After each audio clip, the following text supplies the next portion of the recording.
अस्सलाम वालेकुम एवरीवन। आज हम एक ऐसा टॉपिक पढ़ने जा रहे हैं जिसको यूज़ करके एंटरप्रेन्योर्स और फ्यूचर बिजनेस ओनर्स बहुत ज़्यादा सक्सेसफुल हो सकते हैं और अपनी थिंकिंग को चेंज कर सकते हैं। इस टॉपिक का नाम है अफेक्चुएशन लॉजिक।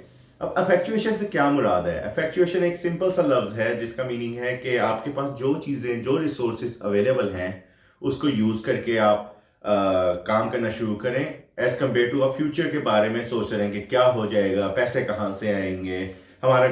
आप प्लानिंग की चीज़ में पड़ जाएंगे कि अगर ये हो गया तो उसके लिए हमारे पास क्या बैकअप है। मतलब आप प्लानिंग में टाइम ज़्यादा ज़ाया करने के बजाय आप एक्शन ओरिएंटेड माइंडसेट लेकर आए। जो एंटरप्रेन्योर एक्शन लेता है वो ज़्यादा सक्सेसफुल होता है एज कम्पेयर टू वो एंटरप्रेन्योर जो सिर्फ प्लानिंग के अंदर ही रहता है और मार्केट से पीछे रह जाता है, क्योंकि मार्केट जो है बहुत तेज़ी से चेंज हो रही है। आपको क्विकली अडेप्ट करना होता है, क्विकली एग्जीक्यूट करना होता है। अगर आप स्लो काम करेंगे तो बहुत पीछे रह जाएंगे। अब आम बिजनेस में क्या होता है, जैसे हम नॉर्मली कहते हैं ट्रेडिशनल अप्रोच क्या होती है। ट्रेडिशनल अप्रोच में क्या होता है, आप सबसे पहले मार्केट एनालाइज करते हैं। मार्केट एनालिसिस से मुराद क्या है, आप मार्केट में देखते हैं किस चीज़ की कमी है, मार्केट के अंदर क्या चीज़ अवेलेबल नहीं है, मार्केट के अंदर क्या गैप्स है, कस्टमर्स को क्या चाहिए। आप उसके ऊपर पूरी रिसर्च करते हैं, कस्टमर्स पोटेंशियल कस्टमर्स से मिलते हैं, उनसे जाके पूछते हैं कि क्या इंप्रूवमेंट की जरूरत है। फिर जब आप कोई गैप आइडेंटिफाई कर लेते हैं फिर आप उससे रिलेटेड क्या करते हैं, प्लान करते हैं। प्लान से मुराद क्या है कि इसको बिजनेस को स्टार्ट कैसे किया जाएगा, कब किया जाएगा, इसकी इन्वेस्टमेंट कहाँ से आएगी, हमारे प्रोडक्ट के ना क्या क्या क्वालिटी होंगी, फीचर्स क्या क्या होंगे। एंड उसके अलावा आप फोकस करने लग जाते हैं ऑन योर ओन कि हमारे में क्या कमी है, हमें कौन सी स्किल्स लर्न करने की ज़रूरत है। और फिर फाइनली आप बिजनेस को क्या कहते हैं, स्टार्ट करते हैं।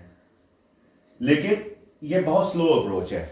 जब आप मार्केट एनालिसिस करने में बिजी हैं, देयर इज अ चांस कि कोई और एक्शन ले रहा होगा, कोई और बिजनेस उसी मार्केट के अंदर जल्दी एंटर होकर कस्टमर्स को अपने पास घेर लेगा, क्योंकि हमारा एक माइंड सेट है जो मार्केट में पहले आता है, हम उसी से उस सर्विस को लिंक करने लग जाते हैं। जैसे हम लोग एक आम तौर पे कहते हैं कि यार दुकान पे जाओ सर्फ ले आओ, हालांकि सर्फ कोई चीज़ है ही नहीं, असल प्रोडक्ट है डिटर्जेंट। हम लोग सर्फ क्यों कहते हैं, क्योंकि सर्फ एक्सल ने हमारे माइंड के अंदर काबू किया हुआ है। या जैसे बच्चों के लिए हम कहते हैं पैम्पर ले आओ, पैम्पर नहीं होता, पैम्पर एक कंपनी का नाम है, असल जो प्रोडक्ट है वो डाइपर्स है। अब इसी माइंडसेट को लेकर अगर हम प्लानिंग ही करते रहे, हम लोग मार्केट एनालिसिस ही करते रहे और बिजनेस स्टार्टिंग तक अभी जा ही ना रहे हम लोग कि ये हो जाएगा तो क्या करेंगे, ये हो जाएगा कि क्या करेंगे, तो हम बहुत पीछे रह जाएंगे। इस चीज के सोल्यूशन के लिए दूसरी चीज हम लोग अप्रोच यूज करते हैं, अफेक्चुएशन। अफेक्चुएशन क्या कहती है? अफेक्चुएशन सिंपली कहती है कि start with what you have. आपके पास जो भी है, स्किल्स है, आपने उसके साथ start with what you have. आपने सबसे पहले बिजनेस स्टार्ट कर दिया, जो भी आपका आइडिया था, जो भी था, उसको एक दफा एग्जीक्यूट कर गया, उसको एक दफा आप मार्केट में ले गए। जब मार्केट में लेकर गए तो फिर आपने ऑब्जर्व किया कि क्या क्या चेंजेस की जरूरत है, किस तरह से अब स्टेबल करना है, फिर आपने उसके ऊपर वर्किंग करना शुरू की और इसी के साथ इंप्रूवमेंट्स क्या लेकर आनी है, आपने उसके ऊपर वर्किंग करना शुरू किया। आप मतलब फ्यूचर प्रिडिक्शन नहीं करे, एक दफा मार्केट में एंटर हो गए हो और फिर आप लर्न करने की ट्राई कर रहे हो। जैसे कहते हैं ना बचपन के छोटे बच्चों को अगर तैरना सिखाने का बेस्ट तरीका ये है कि उनको एक दफा स्विमिंग पूल में फेंक दो, ब्यूटी सेफ्टी के साथ। ऐसे नहीं कह रहे कि बच्चे को फेंक ही दो, आप सेफ्टी के साथ बच्चे को स्विमिंग पूल में फेंक दो, वो पाँव मारेगा, हाथ मारेगा, एक वक्त आएगा वो पानी के ऊपर तैरना शुरू कर देगा। तो इसी लॉजिक को अप्लाई करके हम अफेक्चुएशन में भी एक बिजनेस को स्टार्ट करते हैं। जैसे अब कोई बंदा है, वो कहे कि यार मेरे पास स्किल है कि मैं डिज़ाइन अच्छे कर लेता हूँ, डिज़ाइनिंग स्किल है, मैं प्लानिंग कपड़े अच्छे डिज़ाइन कर सकता हूँ। अब वो क्या करे, अब वो ढूंढने लग जाए, मार्केट में चला जाए कि डिज़ाइन प्रिंट कहाँ से होंगे, डिज़ाइन हमारे पास इन्वेस्टमेंट कितनी चाहिए होगी, वो लोन लेने चला जाए तो उसके पास काफ़ी ज़्यादा बिजी हो जाएगा, मसरूफ हो जाएगा एज कम्पेयर टू उसके बाद डिज़ाइन है। तो वो अफेक्चुएशन लॉजिक को, जिसके 5 स्टेप्स हैं, अभी हम एक एक करके अंडरस्टैंड करेंगे तो आपको क्लियरली डिफाइन हो जाएगा कि वो किस तरह से अपना बिजनेस को इम्प्रूव कर सकता है। अब इसके 5 स्टेप्स को हम यहाँ पर मेंशन करते हैं और एक एक करके हम उसको समझने की ट्राई करते हैं। हाँ, बर्ड इन अ हैंड, पहली चीज क्या है? Bird in a hand. दूसरी चीज क्या है? Affordable loss. तीसरी चीज है क्रेजी किल्ड प्रिंसिपल। चौथी चीज है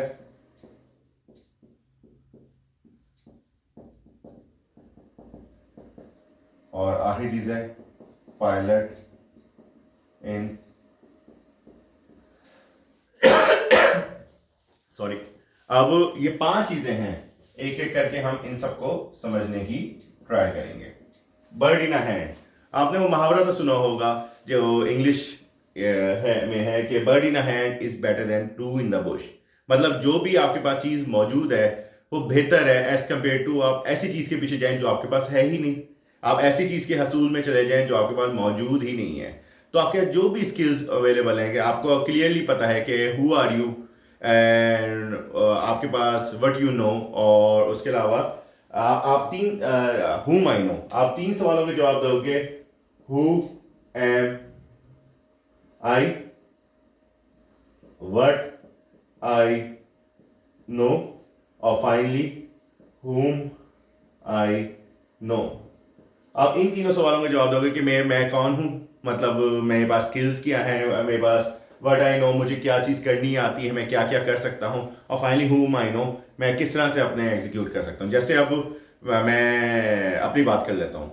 मैं एक लेक्चरर हूँ, सब्जेक्ट एंटरप्रेन्योरशिप पढ़ाता हूँ, और मेरे पास स्किल है कि मैं इसके बारे में नॉलेज रखता हूँ काफ़ी ज़्यादा। अब मैं ये सोचता रहूं कि इससे मैं क्या हेल्प कर सकता हूं, मेरे पास मैं या इन्वेस्टमेंट ढूंढ के कोई एकेडमी खोलने की ट्राई करूं, या मैं इन्वेस्टमेंट ढूंढ कर ये कोशिश करूं कि मैं एक अपना कोचिंग सेंटर बनाऊं और सोर्स ऑफ इनकम के साथ जनरेट करूं। मैं क्या करूं? एक सिंपल सा यूट्यूब चैनल बना सकता हूं। मैं यूट्यूब चैनल के ऊपर क्या करूँ? मुझे तो वीडियो एडिटिंग नहीं आती, तो वो आती है तीसरी लेवल के ऊपर, हुम आई नो। हुम आई नो के अंदर क्या है, मेरा एक कज़न है जैसे, उसको वीडियो एडिटिंग का बहुत ज़्यादा स्किल्स उसके पास मौजूद हैं, तो मैं उससे हेल्प ले सकता हूँ। अगर मैं चाहूँ अपनी वीडियो को मज़ीद इंप्रूव करना, क्वालिटी करना, तो अपने जो सोर्सेज है, कनेक्शंस हैं, उनके ज़रिए मैं अपने बिजनेस को इंप्रूव कर सकता हूँ।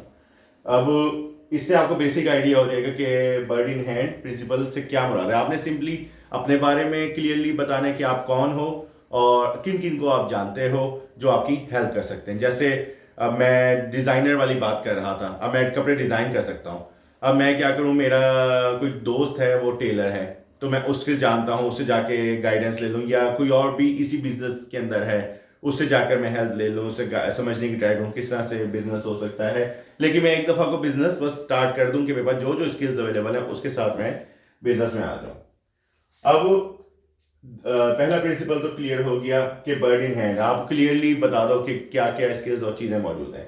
दूसरा प्रिंसिपल है अफोर्डेबल लॉस। अफोर्डेबल से मुराद है कि आप उस चीज़ को बर्दाश्त कर सको। अफोर्ड का मतलब है बर्दाश्त करना बेसिकली। अफोर्डेबल लॉस, बर्दाश्त करने वाला नुकसान, आप कितना नुकसान बर्दाश्त कर सकते हो। अक्सर लोग बिजनेस स्टार्ट करने से पहले क्या करते हैं, बैंक के पास जाते हैं या इन्वेस्टर्स के पास जाते हैं, बहुत ज़्यादा पैसे वो लोन की सूरत के अंदर ले लेते हैं, और फिर वो जब बिजनेस नुकसान और दिवाली होता है तो उनके बेचारों के क्या करते हैं, अपने जो एसेट्स हैं वो उनको सेल करके बिजनेस का लोन उतारना पड़ता है। तो वो काफ़ी ज़्यादा मसले वाली चीज़ है। आप कोशिश करें कम से कम इन्वेस्टमेंट के साथ अपना बिजनेस एक दफ़ा स्टार्ट करें। आप जैसे आपने मार्केटिंग करनी है, तो ज़रूरी नहीं है कि आप सराइकी चौक के ऊपर एक बिलबोर्ड बड़ा सा लगाएंगे तो आपकी मार्केटिंग होगी। आप सिंपल व्हाट्सएप पे स्टेटस लगा दें, आप इंस्टाग्राम का पेज बना लें, सोशल मीडिया हैंडलिंग करनी शुरू कर दें, आप छोटे छोटे वीलॉग्स बनाकर शेयर करना शुरू कर दें। आपके पास बहुत सारे जरिए हैं। आप अपने फ्रेंड्स को कह देंगे यार आपके प्रोडक्ट का स्टेटस लगा लें, तो एज कम्पेयर टू सीधा डायरेक्ट बिलबोर्ड के ऊपर जाना लोन लेकर, वो बहुत ज़्यादा रिस्की है। तो अफोर्डेबल लॉस प्रिंसिपल हमें सिंपली ये कहता है कि हम आमतौर पे जो बिजनेस स्टार्ट करते हैं तो हम लोग ये सवाल नहीं पूछेंगे कि how much can I earn. अब ये सवाल आपने नहीं पूछना कि आमतौर पे बिजनेस में आप क्या कहते हो कि हम कितना पैसा इससे कमा सकते हैं। नहीं, आपने अफोर्डेबल लॉस में कहना है how much can I lose. आपने सिंपली इसके ना बताना है कि मैं कितना लॉस बर्दाश्त कर सकता हूं, मैं इसके अंदर कितना लूज कर सकता हूं, और इस चीज को आपने अंडरस्टैंड करने की ट्राई करनी है। अब आपने इन्वेस्टमेंट जरा से की होगी, अगर बिजनेस फेल भी कर गया तो आपकी वो जरा सी इन्वेस्टमेंट ही जाया होगी ना। जो आपने लोन लिया था वो कोई मतलब लोन भी नहीं लिया था आपने, तो लोन रिटर्न करने की तो आपको टेंशन नहीं होगी ना। जब आपको लोन रिटर्न करने की टेंशन नहीं होगी तो आप बिजनेस पे ज्यादा बेहतर तरीके से फोकस कर सकते हो। तो ये भी क्लियर हो गया। तीसरा है क्रेजी किल्ट प्रिंसिपल। अब किल्ट से मुराद एक कंबल, छोटा सा कंबल जो होता है उसको कहते हैं। आपने वो देखा होगा, बुना हुआ होता है ज्यादातर। अब एक धागे से दूसरा धागा जोड़ रहे होते हैं, उसके अंदर आप उस तरह से करके देखते ही देखते एक वक्त के बाद वो कंबल छोटा सा बन जाता है। अब यही सिचुएशन है कि आपको क्रेजी किल्ट के अंदर किया है, आपको पार्टनरशिप्स बनानी है। पार्टनरशिप आपके कस्टमर्स के साथ हो सकती है, पार्टनरशिप आपके सप्लायर्स के साथ हो सकती है, पार्टनरशिप इवन कुछ केसेस में आपके कंपटीशन के साथ भी हो सकती है। हाँ, कंपटीशन के ऊपर आप कंफ्यूज कैसे हो जाएंगे। अब आईफोन एप्पल कंपनी है, एप्पल कंपनी का क्या है कि वो कुछ प्रोडक्ट्स अपने जो उनका मेन कॉम्पिटिटर है सैमसंग मोबाइल मार्केट के अंदर, वो उनसे कुछ कंपोनेंट्स बना लेते हैं क्योंकि उनको सस्ता पड़ता है, और सैमसंग इसलिए उनको प्रोडक्ट दे देता है क्योंकि उनको प्रॉफिट में चीज सेल हो रही है। तो दोनों एक कंपटीशन के जरिए भी अपना प्रोडक्ट फायदा उठा रहे हैं और मार्केट के अंदर compete कर रहे हैं। अब क्रेजी क्विल्ट प्रिंसिपल क्या कहता है, आपके पास जो भी रिसोर्स है, जो भी पार्टनरशिप बनाने का जरिया है, जैसे डिजाइनर है तो टेलर के साथ पार्टनरशिप हो गई। अगर आपके पास कोई फॉर एग्जाम्पल जैसे मैंने कहा मैं वीडियो चैनल बनाना चाहता हूँ, तो मेरा कोई दोस्त है या कज़न है जो वीडियो एडिटिंग जानता है, तो उसके साथ मैं पार्टनरशिप कर लूँ कि या तो वीडियो एडिटिंग कर लो, कुछ प्रॉफिट का हिस्सा तुम्हें दे दूंगा अगर प्रॉफिटेबल ये बिजनेस हो गया। अब पार्टनरशिप के ऊपर बिल्ड करना है, मतलब आपने फोकस किस चीज के ऊपर करना है, पार्टनरशिप। अब क्योंकि हम लोग अक्सर सारे काम ना खुद ही करने की कोशिश कर रहे होते हैं, लेकिन इन रियलिटी ऐसे नहीं होता। आपको दूसरे लोगों के ऊपर रिलाय करना होता है। आपको अब जैसे मैं हूं, मैंने यहाँ कपड़े पहने हुए, मैं क्या कहते हैं ये बोर्ड यूज कर रहा हूँ, मार्कर यूज कर रहा हूँ। अब मैं मार्कर बनाना भी नहीं जानता कैसे बनता है, मुझे बोर्ड बनाना भी नहीं आता, मुझे कपड़े बनाने भी नहीं आते। मेरे पास जो स्किल है मैं उसी के ऊपर फोकस करूँ, एज कम्पेयर टू नई स्किल सीखने की ट्राई करूँ और सारे काम सीख के खुद करने की ट्राई करूँ, मैं बहुत ज़्यादा पीछे रह जाऊँगा। तो बेहतर ये नहीं है कि मैं जिसके पास ये स्किल्स या चीज़ें अवेलेबल है मैं उनसे जाकर ही सर्विसेज या चीज़ें ले लूँ और उनके साथ कोई ना कोई किसी किस्म की पार्टनरशिप बना लूँ। ओके, अब मैं वीडियो एडिटिंग सॉफ्टवेयर को लर्न करने की ट्राई करूँ, उसके ऊपर घंटों लगाऊं, दिन लगाऊं, इससे ज़्यादा बेहतर नहीं कि एक दफ़ा मैं चैनल स्टार्ट कर दूं और वीडियो एडिटिंग में अपने कज़न से कुछ ना कुछ हेल्प ले लूं। हाँ, फ्यूचर में जाके मैं चाहूँ कोई स्किल डेवलप करना तो कर दूं, लेकिन एक दफ़ा मार्केट में एंटर तो हो जाऊँ। जितने दिन मैं लेट कर रहा हूँ उतना मैं पीछे रह रहा हूँ। चौथा प्रिंसिपल है लेमनेड प्रिंसिपल। अब एक कहावत है, when life gives you lemon make lemonade. मतलब आपको जब भी कोई मुश्किल लाए तो उस मुश्किल के अंदर कोई ना कोई पॉजिटिव चीज सोचने की ट्राई करनी है। अब मुश्किल में पॉजिटिव चीज, आप परेशान हो गए होंगे, मुश्किल में पॉजिटिव चीज से मुराद है कि आप उसके अंदर कोई ना कोई ऐसे तरीके से उस मुश्किल को हैंडल करें कि आपको स्टिल मुनाफा हो रहा हो। अब आपको 5-6 साल पहले याद है एक बहुत बड़ी मुश्किल आई थी पूरी दुनिया के ऊपर, जिसको हम कहते हैं कोविड-19। अब कोविड-19 के अंदर जो बिजनेस परेशान हो गए, दिल हार के बैठ गए, वो तो ऑब्वियसली खत्म हो गए, लेकिन कुछ लोगों ने सेंसिबल वे में रहकर उस बिजनेस को सक्सेसफुल किया। वो उन्होंने देखा, अपॉर्चुनिटी देखी कि अब ऑनलाइन मार्केट के अंदर हम शिफ्ट हो सकते हैं। अब जैसे मेरा दोस्त है एक, उसने लाहौर के अंदर ऑनलाइन मार्केट का फायदा उठाते हुए उसने कहा मुझे कुकिंग आती है, मैं उसने बर्गर्स बनाना शुरू किए, लेकिन उसके पास शॉप बनाने की इन्वेस्टमेंट नहीं थी। तो उसे कोई नहीं, मैं घर में बनाऊंगा बर्गर्स और होम डिलीवरी करना शुरू करूंगा। मैं उसे बर्गर्स बनाने शुरू किए, होम डिलीवरी करनी शुरू की। लोगों की डिमांड इतनी बढ़ गई एक वक्त में आकर कि अब लाहौर के अंदर उसकी 2 से 3 दुकानें हैं जो वो हैंडल कर रहा है। विद इन 6 ईयर्स जो वो उसने बर्ड इन हैंड प्रिंसिपल को यूज करते हुए, अपनी स्किल्स को यूज करते हुए, और लेमिनेट प्रिंसिपल एक मुश्किल आई थी उसका फायदा उठाते हुए उसने एक बिजनेस ऐसा रन कर लिया कि अब वो टेक होम उसका मंथली काफी ज्यादा सब्सटेंशियल है, और माशाल्लाह से वो उसने अपना घर भी बना लिया है और अब गाड़ी भी अपनी उसने ले ली है। अब लेमिनेट प्रिंसिपल के जरिए हम ये सीख रहे हैं कि जब कोई मुश्किल आए तो उस पर घबराना नहीं है, उसको किस तरह से आप उस मुश्किल से फायदा उठा सकते हैं उसके ऊपर सोचना है। जैसे अब आपको एक सब ऑनलाइन के ऊपर शिफ्टिंग के ऊपर मैंने आपको आइडिया दिया है कि आप ऑनलाइन प्रोडक्ट बनाकर सेल करना शुरू कर दें। मुश्किल आपको, आप डिलीवरी, पेट्रोल जैसे आजकल महंगा हो गया है, तो पेट्रोल के अंदर भी लोग ये नहीं चाहते कि पेट्रोल यूज़ करके प्रोडक्ट तक जाएं, वो चाहते हैं प्रोडक्ट उन तक आ जाए, तो आप इस तरह का कोई चीज़ करके बिजनेस अपना स्टार्ट कर सकते हैं। अब लेमनेड प्रिंसिपल के अंदर क्या है, आपने नेविगेट करना है, make best use of bad situation. आपने बेस्ट सिचुएशन के अंदर बेस्ट यूज उसका मेक करना है, उसके अंदर कंफ्यूज नहीं होना। और आखिरी चीज है pilot in the plane.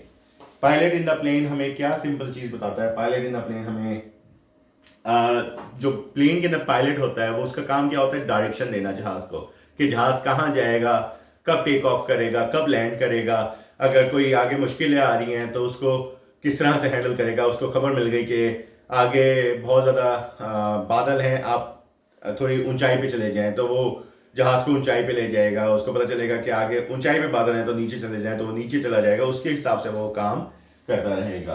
Pilot in the plane क्या होता है, वो उसको डायरेक्शन देना होता है। तो आपने एज एन एंटरप्रेन्योर, आपने ये नहीं कि बिजनेस स्टार्ट कर दिया और फिर उसको खुद ही चलने दिया, नहीं, आप उसकी डायरेक्शन के ऊपर भी फोकस हो, आपके किस डायरेक्शन में जाना है, हमारा फ्यूचर क्या है। अब डायरेक्शन में जाने से मुराद है जैसे कपड़े डिजाइन कर रहे हैं आप, लेकिन उसी दौरान रमजान आ गया तो आप रमजान रिलेटेड डिजाइन लेकर आने लग जाएं, या कोई क्रिकेट वर्ल्ड कप आ गया, आप cricket world cup related design लेने लग जाएं। आप जिस डायरेक्शन में लेके जाना चाहते हैं बिजनेस को, उसी डायरेक्शन में लेके जाएं। पायलट इन द प्लेन क्या कहता है कि आपने बिजनेस को किस डायरेक्शन में लेके जाना है, एज अ प्लेन के जो पायलट है आपने क्या नेविगेट करना है। तो इसका फोकस क्या है, नेविगेशन एंड डायरेक्शन। और इसी के साथ हमने ये पांचों चीजें समझ ली हैं। अब अफेक्चुएशन लॉजिक को यूज करके मुझे यकीन है कि अगर आप बेसिक इसकी अंडरस्टैंडिंग रखें और आपके दिल में जोश है कोई भी बिजनेस स्टार्ट करने का, तो इस प्रोसेस को फॉलो करके एक स्टेप बाय स्टेप, मतलब एक दफा आप एक्शन ओरिएंटेड माइंडसेट लेकर आए। एंटरप्रेन्योर होने के लिए सबसे ज्यादा इंपॉर्टेंट क्या, एक्शन ओरिएंटेड। आप अगर प्लानिंग में ही टाइम जाया करते रहेंगे तो बहुत पीछे रह जाएंगे। और उम्मीद है आज के लेक्चर से आपको कुछ ना कुछ सीखने को मिला होगा। और अगले लेक्चर तक के लिए अल्लाह हाफिज।